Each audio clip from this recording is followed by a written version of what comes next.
Pilipinas. Ito ang Radyo Pilipinas News Update.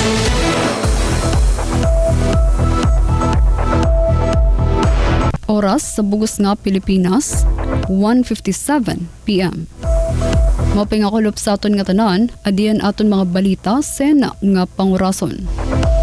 National Nutrition Council Region 8 nag-courtesy visit sa gobyerno lokal sang Calbayog subay sa gindudumara nga assessment sa Regional Evaluation Team. Pamatian tan detalye kan Suzette Pretencio.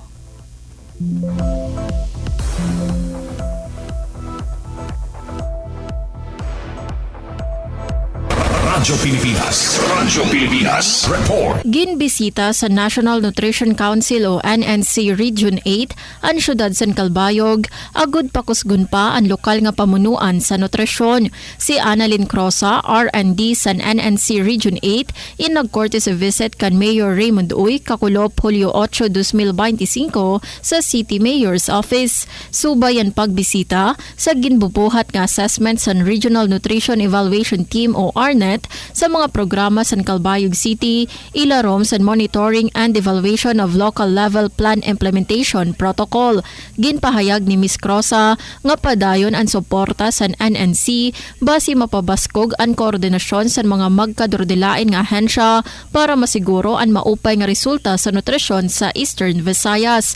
Sa iya bahin, ginpahayag naman ni Mayor Raymond Uy ang dedikasyon sa Calbayog nga mapauswag ang kahimtang sa nutrisyon, pinaagi sa sakto nga datos, maupay nga koordinasyon, nga naktibo nga partisipasyon sa komunidad. Ang presensya sa RNET nagpapakita sa kaupayan nga panag-usa sa LGU nga national nga ahensya sa pagpatuman sa Philippine Plan of Action for Nutrition. Ini magpapakusog sa pagserbisyo sa katawhan, labi na sa kabataan nga mga sektor nga kinahanglan sa suporta sa nutrisyon. Para sa Bagong Pilipinas, Suzette Pretencio, Radyo Pilipinas.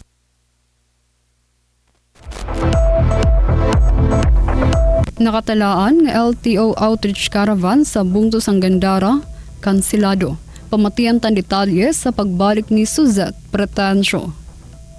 Radyo Pilipinas Report. Igin papahibaro sa local government units sa Gandara sa publiko nga kanselado ang nakaschedule nga LTO Outreach Caravan sa Hulyo 10 tub Hulyo 12, 2025 sa Gandara Cultural Center o GCC.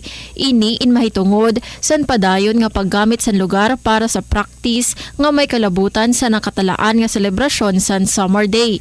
Sumala sa LGU, magpapagawa sira sa bago nga schedule sa outreach caravan sa masunod nga mga adlaw. Samtang waray pa ang bago nga petsa, padayon lagi hapon ang paglista sa mga interesado nga mag-apply para sa student permit, tubtob mapuno ang mga bakante nga slots.